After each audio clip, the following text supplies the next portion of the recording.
ભરૂચ શહેરમાં છૂટાછેડાના વિવાદે બે મહિલાઓના ચર્ચાસ્પદ ડબલ મર્ડર કેસમાં મુખ્ય આરોપી જૈનુલ અબ્બાસ જનોરવાલાની પોલીસે ધરપકડ કરી છે.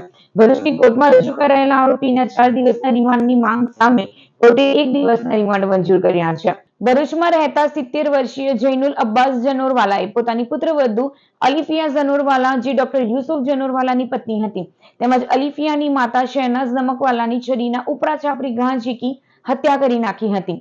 ઘટના બાદ આરોપીએ પોતે પણ ગળા અને શરીરના અન્ય ભાગોમાં ઈજા પહોંચાડી આપઘાતનો પ્રયાસ કર્યો હતો. ત્યારથી તે ભરૂચ સિવિલ હોસ્પિટલમાં સારવાર હેઠળ હતો. મંગળવારે રાત્રે હોસ્પિટલમાંથી રજા મળતા જ બી ડિવિઝન પોલીસે તેની અટકાયત કરી હતી. આરોપીએ અલીફિયા જનોરવાલાને 44 થી વધુ અને શહેનાઝ નમકવાલાને 23 જેટલા ઘા માર્યા હોવાનું પ્રાથમિક તપાસમાં સામે આવ્યું છે. વધુમાં બંનેના મૃત્યુ નિપજ્યા બાદ પણ આરોપી તેમના મૃતદેહ પર હુમલો કરતો રહ્યો હોવાનું પોલીસનું કહેવું છે.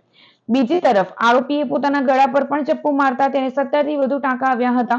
પોલીસે રિમાન્ડ અરજીમાં દલીલ કરી હતી કે 70 વર્ષીય વ્યક્તિએ એકલા હાથે આટલી કરફીણ અને ક્રૂર હત્યા અંજામ આપી હોવાની બાબત શંકા ઊભી કરે છે.